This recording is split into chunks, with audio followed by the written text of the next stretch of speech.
It is now 1600 hours and time to begin this very special edition of UNA USA's Global Engagement Online Series, otherwise known as GEOS. And today we are going to celebrate National Veterans and Military Families Month. We will explore the intersection of the United States military and the UN's commitment to supporting peace around the world. My name is Farah Salim Ak, and as the Senior Director for Programs and Policies here at UNA USA, it is my distinct honor to welcome you, our guests, and our incredible speakers to dive into military might and global peace. Joining us for the program are Paul Snyder, Cindy Serrano Roberts, and Melinda Lord, who will offer us three perspectives on the joint partnership between the US and the UN as it relates to peacekeeping and military operations.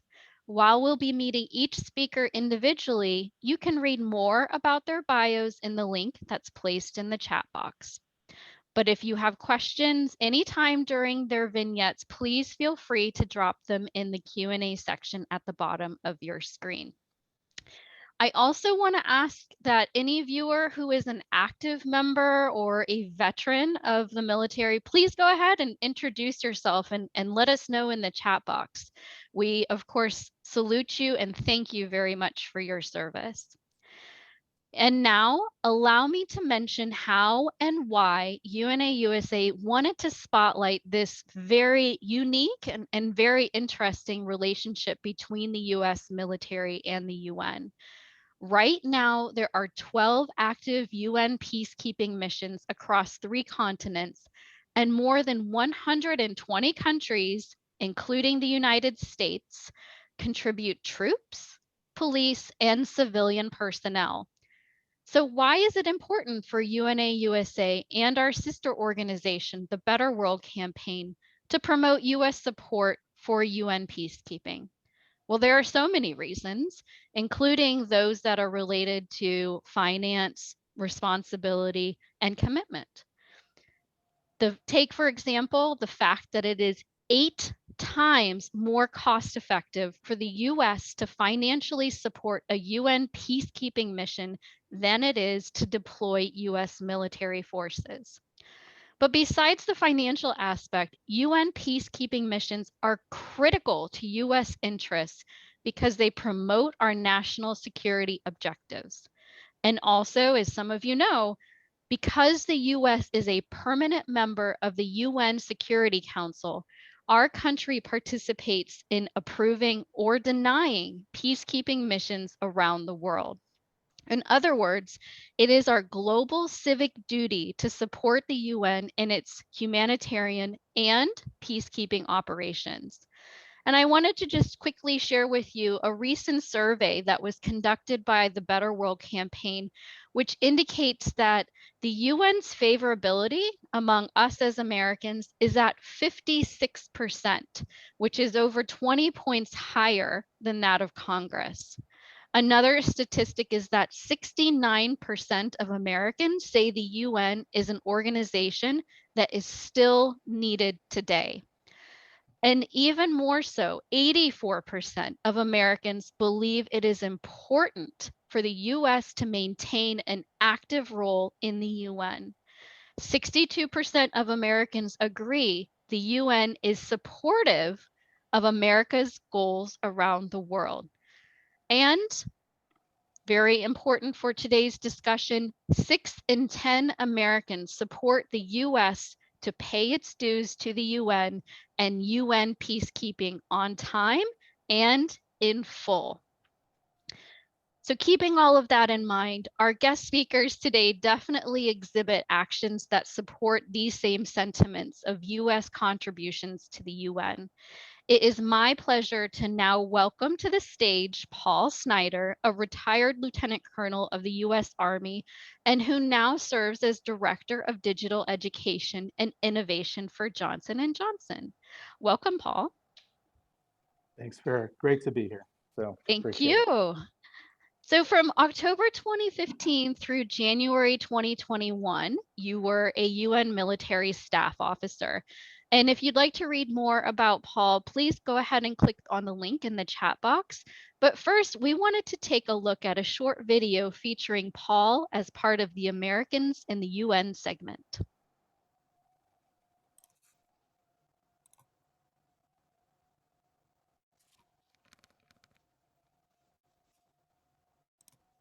It's multinational. It's something that you don't get in the US. You get to work with member states, other cultures, and it's a challenge beyond any other challenge.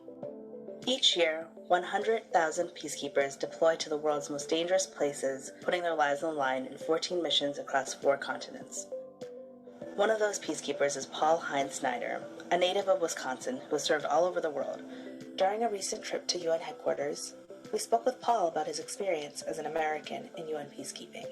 You have to come to consensus. You have to work in an environment that's usually very austere, and you have a constant threat of people that are trying to break up the peacekeeping environment and the peace operations that are going on for the nation. Peacekeepers make sacrifices, big and small, every day while serving under the blue flag. For many, that means leaving their families, friends, and lives behind. One of the things that comes to mind is it's a very complex and dangerous environment to work in. In that environment, you're constantly under threat. Things happen, attacks happen on bases. And one of the things that you quickly learn is the U.S. media doesn't closely cover these missions. So you have family back at home that's wondering what's going on.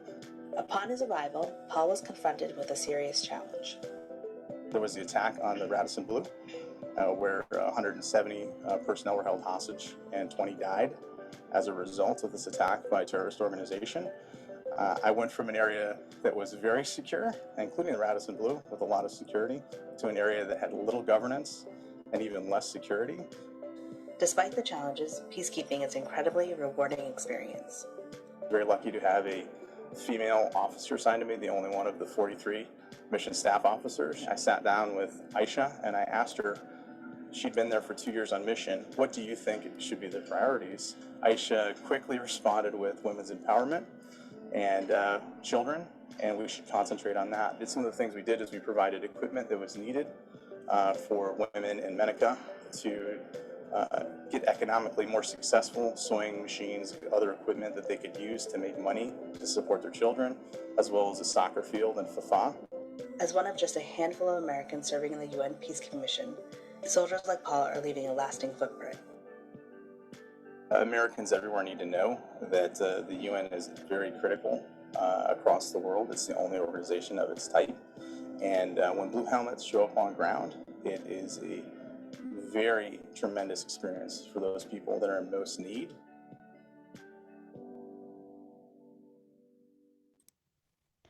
Paul, that was a great video. And although the video is a bit older, it does paint the picture of when you first went to Mali right after the bombing at the hotel. So can you share with us and the audience what motivated a guy from Wisconsin to want to travel thousands of miles to serve with non-Americans in a peacekeeping mission? Well, no, great question, Farah. And it's hard to top yourself when you come into this discussion on an already wonderfully made video.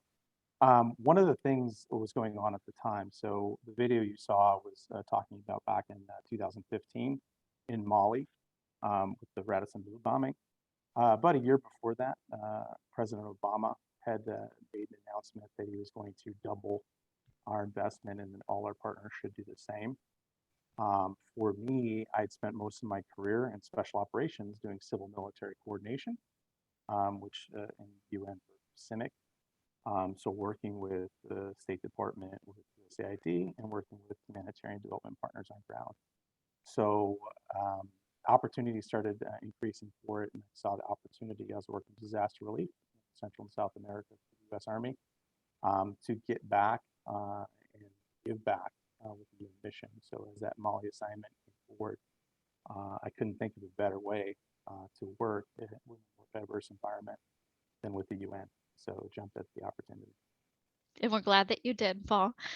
And it was mentioned that there are only still a handful of Americans who have served in the UN's peacekeeping missions.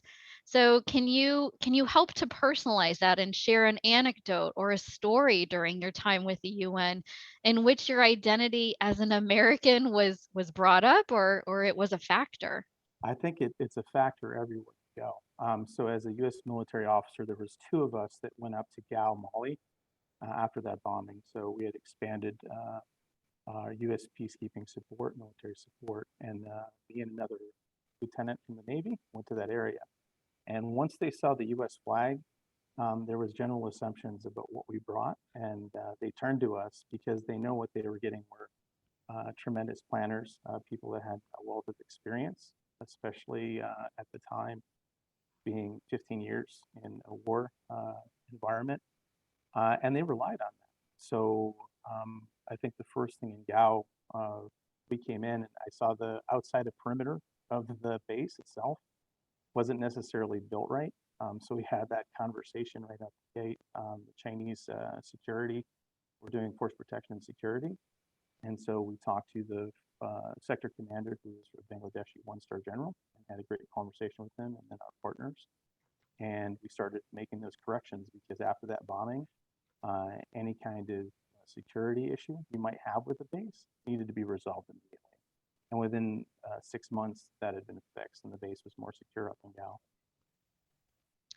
And you started to touch on this, Paul, but for comparison purposes, can you share what is similar about serving in the U.S. military and within the UN peacekeeping missions, and what is different? The similarities are definitely dealing with partnerships. So the military itself, we're there as a representative, as a tool of our governments or of the international community. So that doesn't differ from the others. In a lot of ways, the U.S. military is put in very austere, remote areas where we don't have representatives from our government, from the USAID or the State Department. So we're on our own. We're very heavily resourced. The UN is not. It's very heavily both from the strategic down to the operational tactical level. You have development actors, you have humanitarian actors. They have their clusters, and they are elites. Frequently, military operations would end because there was a voting happening in a province or district, and our thing was to support that, or a human rights violation, and we had to stop what we were doing to support that. So you have to coordinate, you have to work with other countries and other people and the local government, most and foremost, because they're the ones that are going to be left to make sure that they pick up where we left off. So you have to have that partnership with the local government the entire time to make sure what you're doing is a benefit and you're doing no harm long term for it. So they can quickly transition to that or humanitarian development actors in the area. So It's great to hear that one of the similarities is the multilateral cooperation, right, between stakeholders. So besides what you just mentioned, what else did you personally learn during your time as a Blue Helmet? so much. I think the biggest thing is the solutions to the problems are already in the country. They exist with the people that you're dealing with there. So sometimes it's just unlocking that and empowering them and listening to them. You come in as an American, especially as a military person, you think you have solutions for them. You're not. You're not a local. You don't have those solutions. It's important to be an active listener and turn to those people that have the most vested interest in it. A lot of times it's IDPs. A lot of times it's women.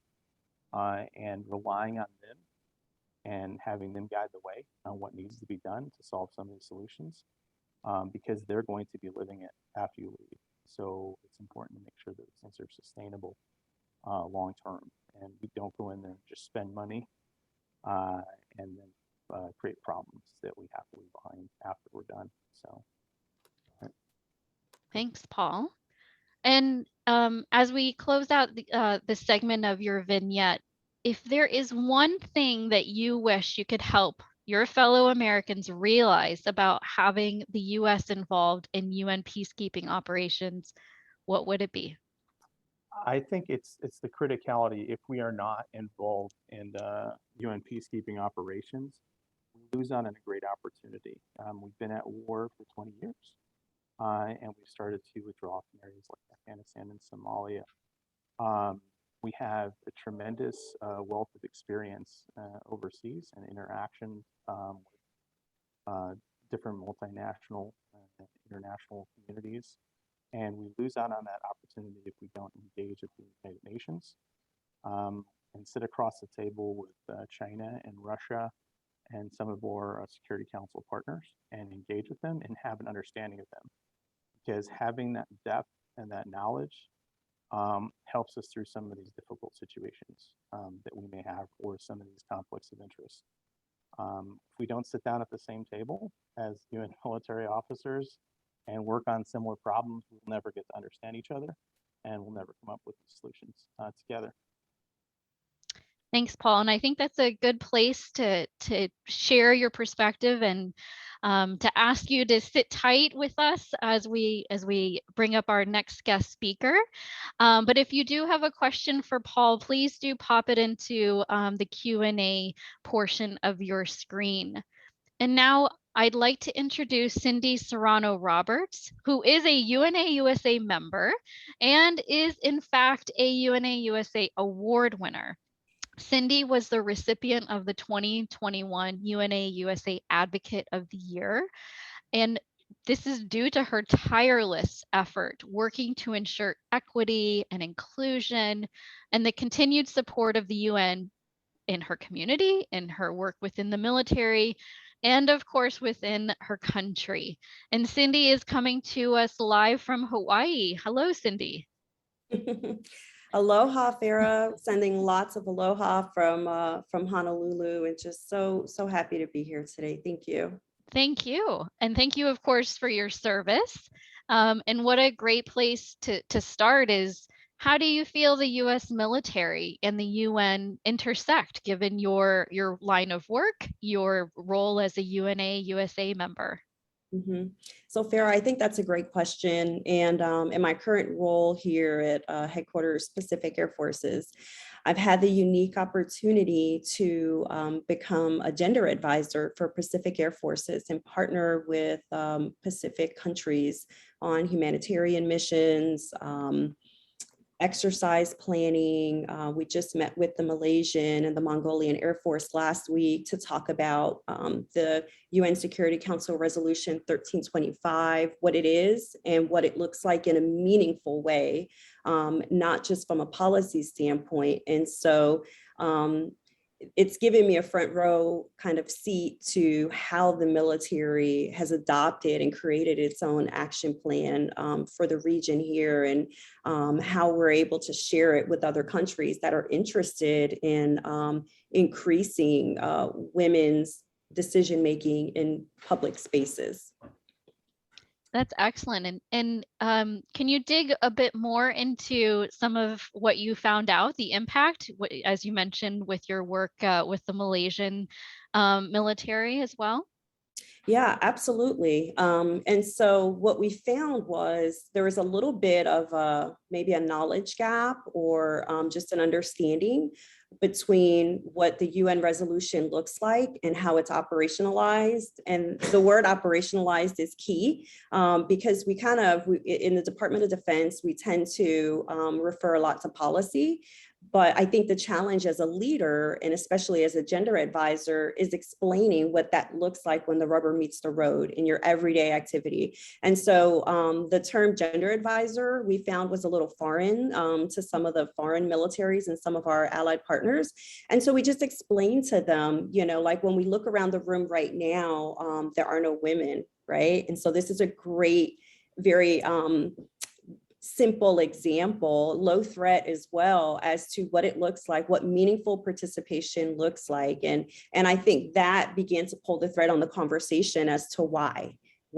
And so now we started to move to bridging the gap between policy and culture, because a lot of times we'll see in various countries, policy will say one thing and will say, you know, these are equal opportunities for men and women, you know, from, you know, any kind of background, LGBTQ, if you're disabled, you know, it doesn't matter. But then the culture, you know, has to catch up with that. And so we have to look for very practical ways to start to open the door to close that gap. And so there are a lot of conversations around that.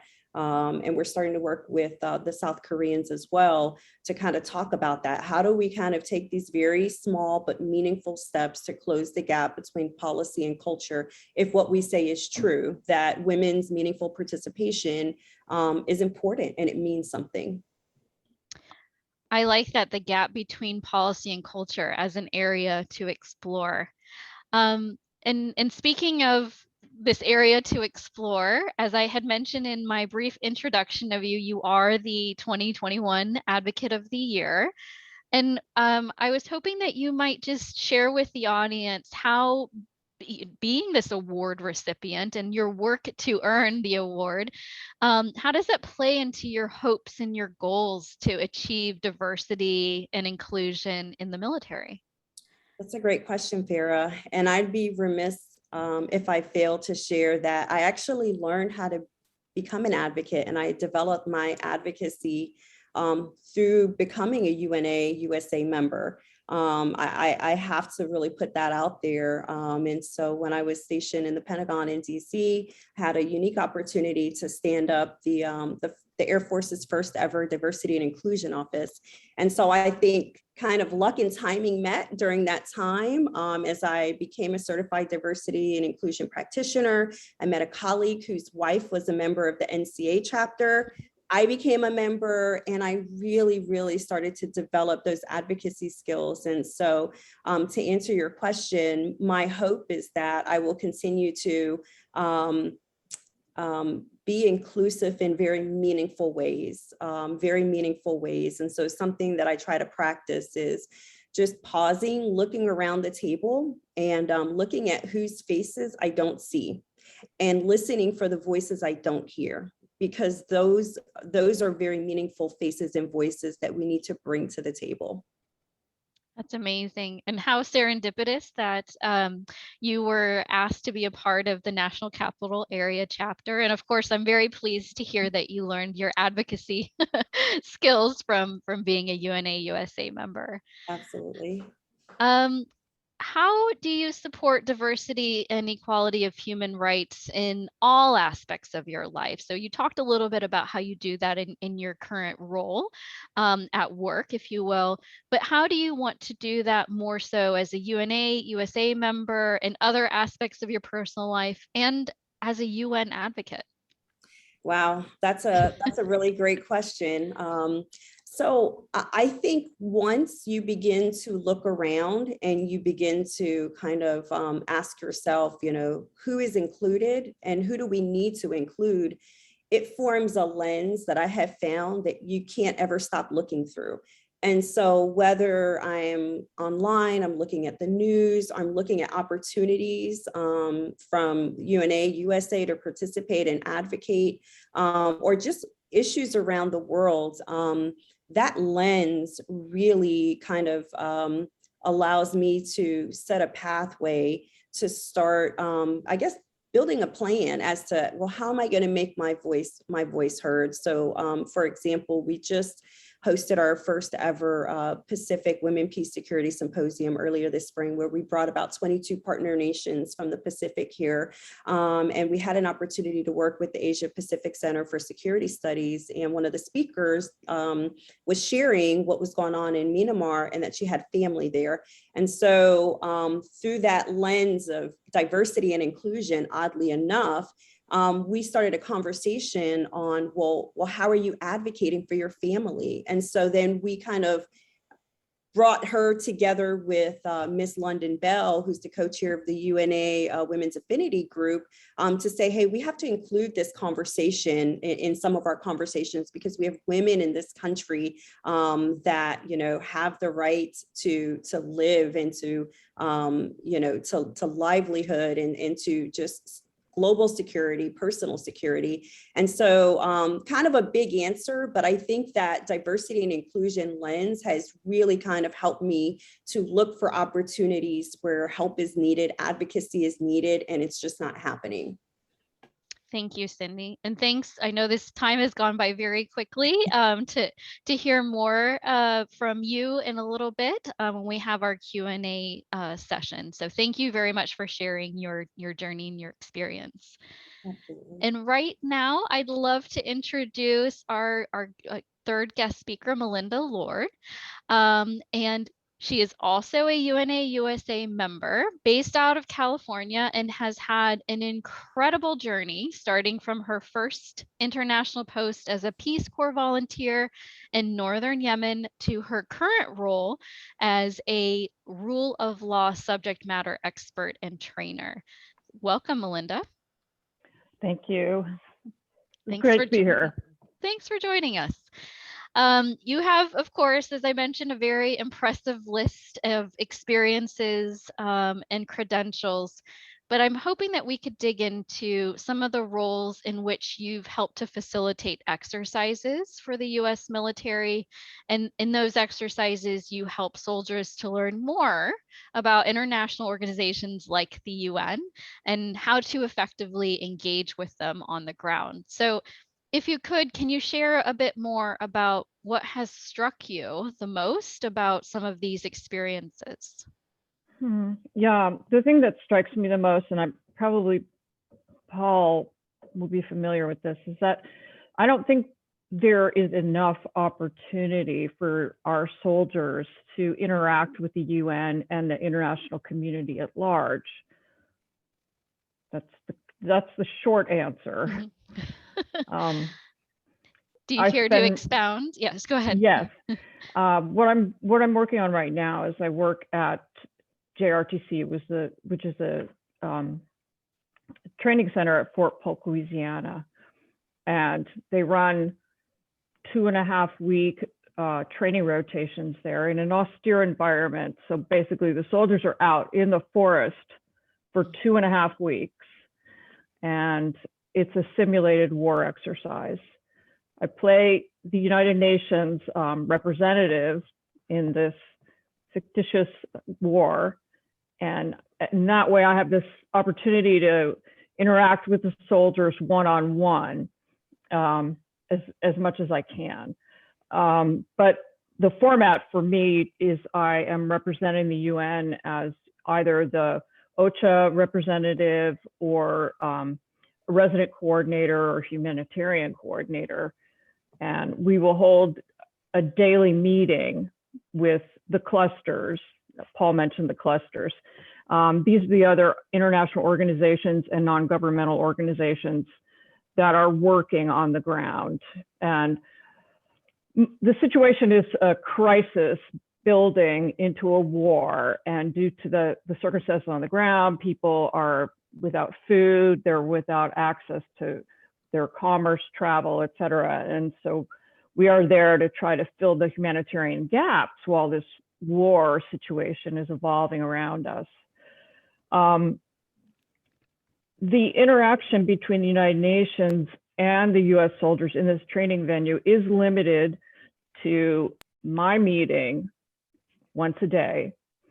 And at that meeting, usually there will be civil affairs officers or soldiers. The civil affairs team, as Paul well knows, is part of a brigade who is there to work on civil military issues to mitigate any sort of communication on the ground between the local government, the local authorities, the population, and other actors to sort of smooth and conduct that kind of civil military relationship building. So those soldiers will actually come to the meeting. And in that meeting, we have an opportunity to teach them about the United Nations Office for Coordination of Humanitarian Affairs. We teach them about how we sort of would want to limit the U.S. forces' face on any humanitarian relief efforts that we're going to be making and conducting, because neutrality is a very big issue. So we can reinforce these sort of humanitarian response relationships in this fictitious war setting over the course of the 2.5 weeks. That is so fascinating. And what struck me is what strikes you is that there's such limited engagement with the UN and with the soldiers. So I should say thank you for on behalf of those as advocates for the UN, that you are helping to convey that message and the importance. Another question that I would have to dig into that a little bit more is, you've worked in countries, in more countries than we have time to list, in both conflict and non-conflict settings. So what has been a thread that has connected all these experiences for you? You know, what draws you to be engaged in these situations? You know, first you were in the Peace Corps, now you are conducting these military exercises. What draws you to continue doing that line of work? I'm just a peacekeeper at heart, and I was able to work with the United Nations in the Department of Peacekeeping Operations at one opportunity in my life, and at other times I've worked on behalf of the U.S. government, either the United States Department of Defense or Department of State or other sort of academic institutions. But I've always had the drive to make peace. So where things have gone wrong, starting with Bosnia, that was sort of an accident, but that kind of set the stage for me to continue working in peacekeeping operations, either post-conflict or even during the conflict. And actually, my introduction to that was through working international elections, of all things. But this was my life's work. Like, it's what I'm drawn to doing. With its limitations and shortcomings and disappointments, it's still been an awesome life for me. Well, thank you for the work that you do. And I would be remiss if I didn't ask you for my last question. Since you were deployed to Afghanistan, and of course, as you know, the US military has significantly decreased our presence in the country. So drawing upon your own experience as a subject matter expert in law, what do you think the US and the UN should do to ensure peace and stability in Afghanistan? And I recognize it is a very big question.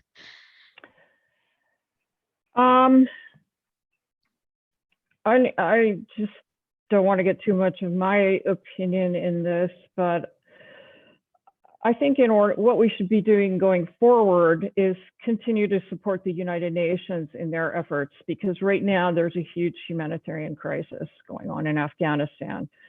And as much as possible, we need to support the UN in their relief efforts.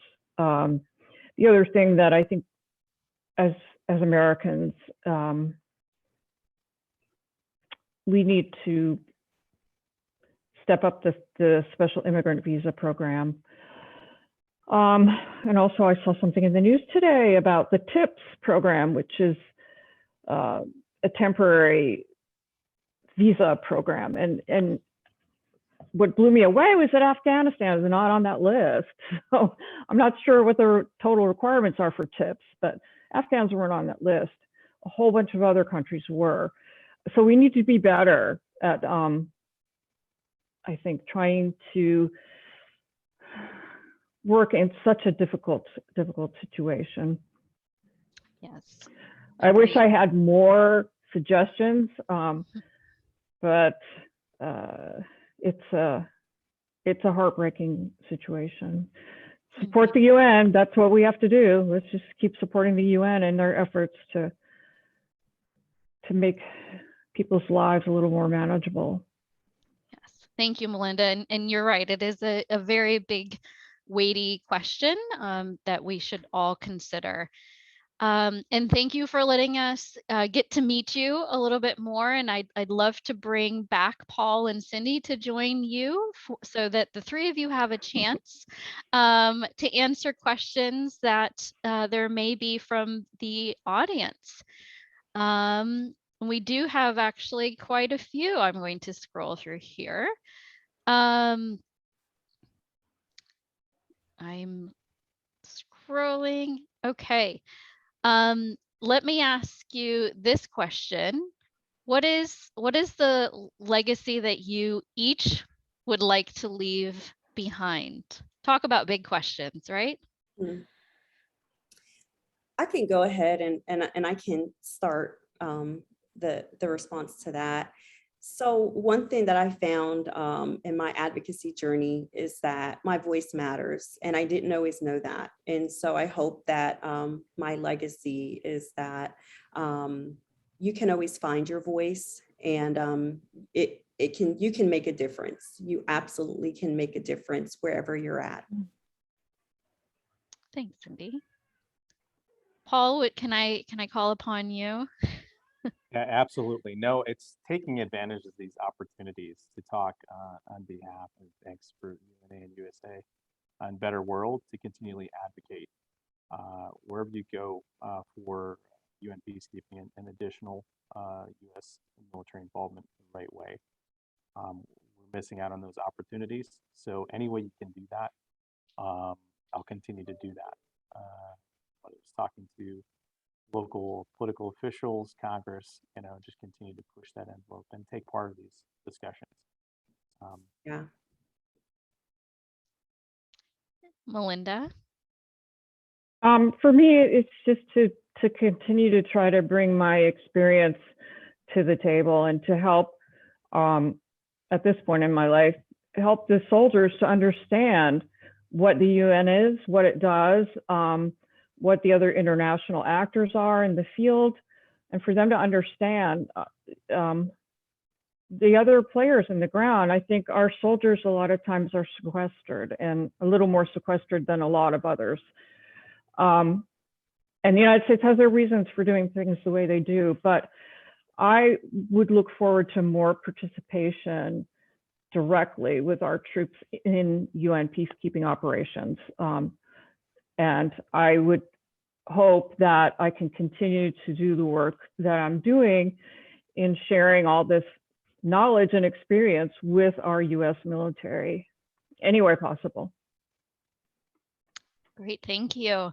And I wanted to go with the big question first. We do have some more specific questions that were submitted with registration. And Paul, maybe this should go to you. I don't know if you're able to answer, but what can be done and what is being done to curb growing Chinese military expansionism and aggression? Wow, I mean, that's a great question. No, I mean, I think one of the things that can be done. So I did, after the Mali experience, get to spend 4 years at the UN Secretariat with DPPA, DPO, working on Somalia and Eastern Africa. So I got to sit down with colleagues from Russia and China. And one of the things you did, and work with the Security Council on policies and mandates. One of the things we need to do to counter that is build a bench. And that's what Melinda's doing, and that's what Cindy's advocating for is, and I think we all are, is we have a military that are going to these missions and doing this, but we're not keeping them on. We're not promoting them. We're not keeping them within the organization. And then they get get sucked back into their old job, and that expertise is lost, and they don't become that advocate, and they don't aren't able to share, do stuff as Melinda's doing at that level, whatever, share their experiences. So the more we build that experience, Russia, China, a lot of our partners at the UN, they have a bench. They have people that are experts in the UN. They go to these peacekeeping missions, they get commands, they do these things. We don't have that on the US side. And the quicker we can try to start doing that and getting people down there and volunteering with our expertise, in areas where there's gaps within the US, or I mean the UN, and that we can best leverage that expertise and help them out. The quicker we do that, the bigger we build that bench, the more impacts we can have long term. So. Thank you. Another question that we have, what ways can the US better provide support to the UN to prevent countries from committing horrible human rights atrocities? That's open to the group. I don't necessarily want to pick on anyone. I think a lot of the solutions that we get to kind of goes back to Paul's point. It starts with sitting at the same table and sharing conversations, sharing perspectives. And I can't help but to tie it back to meaningful participation when it comes to women in public decision-making spaces. I mean, it is shown that when women are part of the conversation, that there can be connections made that transcend any kind of like conflicts, any kind of ethnic or racial lines. There's a commonality that's shared there between women. We've seen it in peacekeeping conversations. And I think that's the beginning. I think that's the beginning. I don't know if there's a cookie cutter answer to it, but I think that oftentimes tends to be the hardest part, is getting those bilateral and multilateral decision-making spaces created to have meaningful discussions and participation. And Cindy, if we could stay with you, because Pedro had written in the Q&A box, what benefits accrue to the military-industrial complex from increasing the number of women in its ranks? So that's a great question. And I think a couple things. I think if you, for a moment, remove gender or race or age or any kind of intersectionality from the conversation, you're removing a perspective. And so one thing that I have found in leading Air Force level barrier analysis working groups is that a lot of issues that we've labeled as women's issues or women's readiness issues, they're family issues. They're actually family issues. They're not gender specific, but because there is no specialized forum that identifies barriers that hinder families from serving together, whether it's a woman that separates or retires in order to keep the family together, it's a family readiness issue. And so I think when you increase participation from any underrepresented demographic, you're increasing a perspective, you're increasing solutions that are brought to the table. You're also increasing a network as well, because again, we've seen when it comes to decision-making processes, peacekeeping, conflict mitigation, women have over time played critical roles, again, in transcending, any kind of racial or ethnic friction or any type of conflict, whether oftentimes, unfortunately, it's kind of behind the scenes, and women have served as advisors to men that are sitting at the table, but we're starting to see some more increased public decision makers. So I hope that answers the question. From my perspective, it does. Okay. Thank you, Cindy. And Melinda, I think maybe this question is best suited for you. How can we foster more unbiased and bipartisan collaboration on issues in a way that allows for productive dialogue in a time where division is easily found? This audience member would love for tips on diplomacy specifically. Well, if you don't mind, I wanted to go back to the atrocities question, Sure. The human rights. Sure. And I think it ties in. Accountability has to be there, whether it's local accountability or regional or global.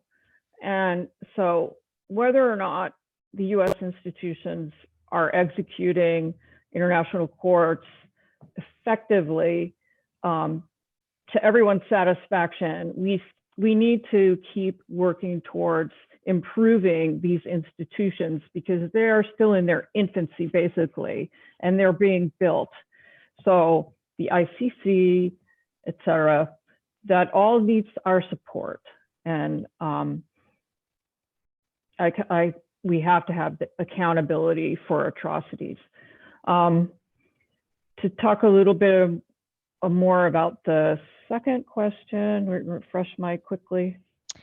Yes, so unbiased and bipartisan collaboration, yes, for productive dialogue, essentially tips on diplomacy. Well, I don't know if this question is referring to domestic or international, but I'm going to put a plug in here again for the military being involved in peacekeeping globally, not just in select bilateral exercises. And there's a reason why I think this way. I think a lot of the division and the lack of communication that's going on right now, there's a lot of reasons for that. But I think one of the problems we have here in the United States is that we're kind of isolated. And a lot of our citizens and our people that are in the military and their families, there isn't the exposure that a lot of the rest of the world gets. So multilateral participation can come a lot more easily in Europe. And I really think it's a bottom-up approach. It's not a top-down approach. So if our regular infantry soldiers are more involved in UN peacekeeping operations, that will expose them. They will bring those experiences back to the United States. And I think that we will have less unilateral discourse and more of a multilateral kind of attitude towards our geopolitics and the world at large. And I don't know, Paul, do you agree with me on that? No, I'll even go one step further and just bring in what Cindy was saying too. If you want to solve some of these problems, then do what the UN is doing and leading with is the gender equity and bringing women in those leadership roles across the board. I think one of the things that I saw very quickly working with the AU, Somalia, or Darfur, is that talking, like you said, at that low level and discussing with them and getting their trust. And typically, and I'll just say it, is with women and gaining that trust and understanding that you're there for them, that you want what's best for the AU, that country, whether it's Somalia or Darfur, and then bringing that back and sharing that message from the field to the Secretariat or the Security Council and advocating for them up there and bringing in the heavyweights that do that, UN Women, OHCHR, that are advocating for that. They're always there. Sometimes they're very thin. There's not a lot of people working for them, so make sure you include them in the conversations. So their voice can be heard, so you don't miss something. A lot of times as military, we get focused on that we have the answers. We don't. We need to make sure we have a partnership with everyone possible. And I think one of the main things with the UN is I always ask who should know or who should be in any conversation we're having. The better you answer that, the quicker you can get to the solutions that are going to serve everyone equally. So. Sarah, if I may add some things. So the word bias really stood out to that question, and it was a great question. And something that I've kind of learned along the way in a lot of my diversity, inclusion, and equity work is at any level, whatever level you're sitting at, you're making decisions. If you take that exclamation mark and you turn it into a question mark and you become curious about the situation or the other person, that really tends to break down barriers, and it really starts to open up that discussion space to make headway. And it starts with you. It starts with an individual. So whether you're a diplomat, whether you're an advocate, whether you're in your everyday workspace having influential conversations or you're trying to shape decision making, I would just like to challenge everyone to try that. Take those formed absolute thoughts and create a question mark, get curious, and see where it takes you.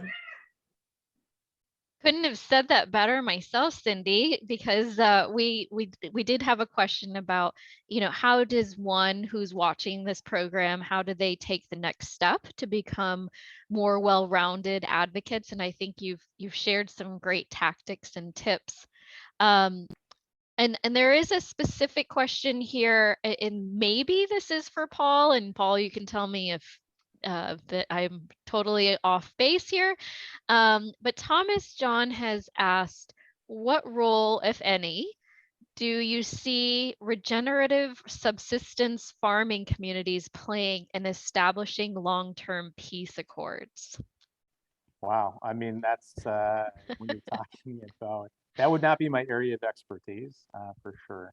I know that there's a lot of efforts, with Somalia working there as well as Mali to try to bring in some expertise around that, FAO, and especially because they have locusts, they have a lot of at-risk population, I think 2.6 million in Somalia, and Darfur as well. But I honestly can't speak to that. I don't know if Cindy or Yeah, Paul, you must be watching my face. I'm like, I'm ready to say something. I saw you leaning forward, so go ahead. So my husband is actually, he's a space officer with the United States Space Force. And I've had the opportunity to collaborate with US Space Command on standing up their Women, Peace and Security program recently.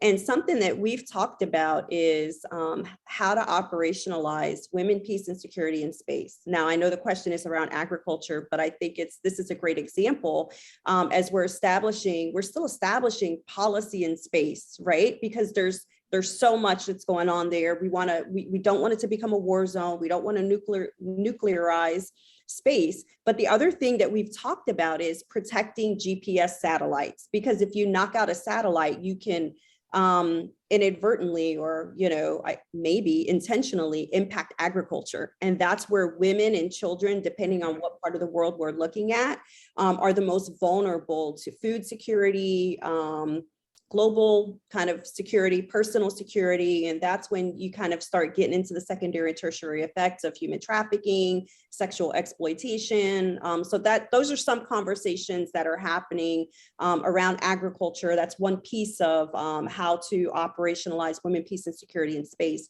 to protect those, or to stop the secondary and tertiary effects, specifically with agriculture. Cindy, I just have to say that it is absolutely amazing that you can draw the parallels between agriculture and space, and it's incredible. And thank you to your husband as well. My husband. Have these conversations over dinner. I would love to be a fly on that wall. That's I think a terrific response to the question. And I want to leave with one last question, and I am teeing it up, as you might imagine. I should, because I'm the part of UNA USA staff, and we do advocate on behalf of the UN.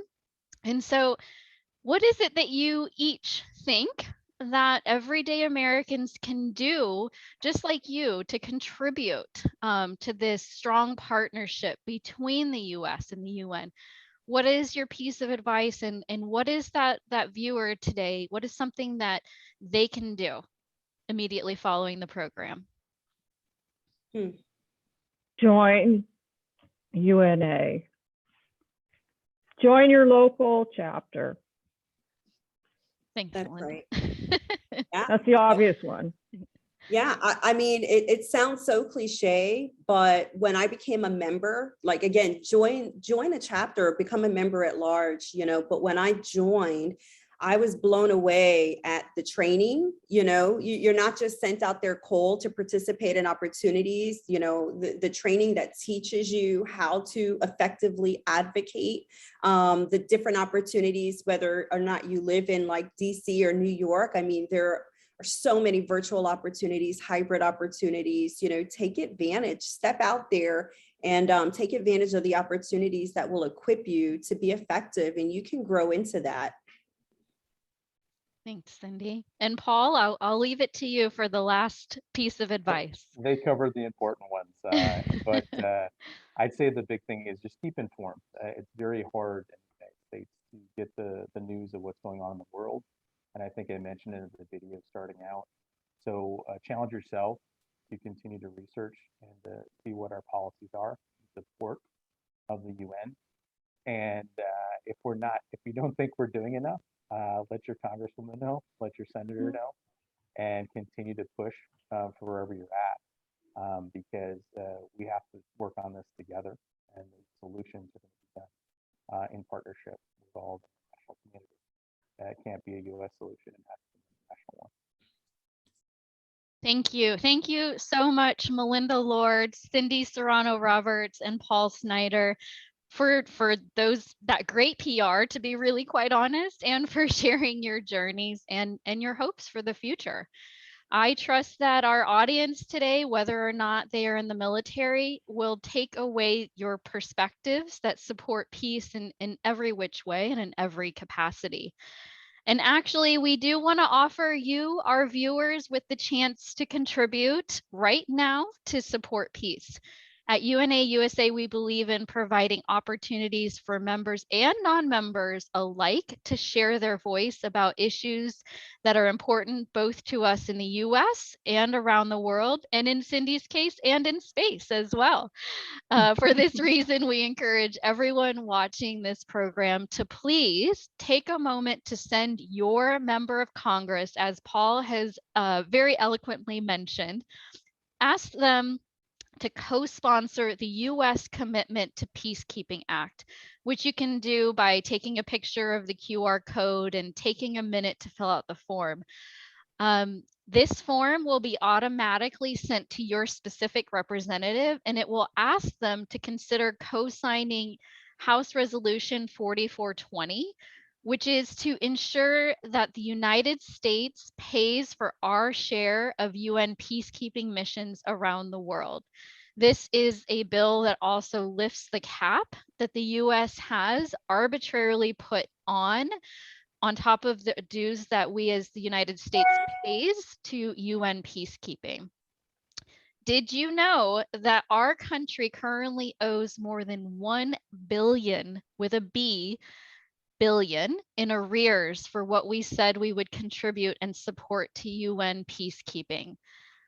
Help us to ensure that this gets rectified by letting our elected officials know we want to pay to ensure peace by supporting UN peacekeeping operations.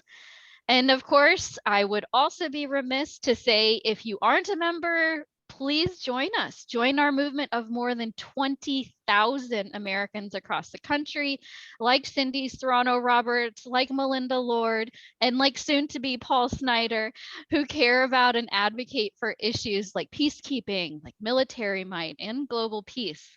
There are more than 200 community and campus chapters across the country, or you can join as a member at large. And as we near the end of our program, I'd like to circle back to where we started, which was noting that we are only as strong as those who stand with us. And in this case, we have incredible UNA USA members who also happen to have served or still serve in the military. And in honor of Veterans Day earlier this month, we want to recognize you. Thank you for being a member, and thank you for your contributions to a more just and a more peaceful world. And thank you at home for joining this session to explore military might and global peace. Wishing you all health and happiness, and for everyone, lasting peace. Thank you. Thank you.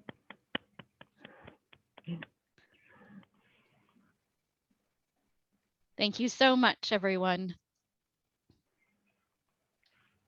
Thanks, Sarah. Thank you.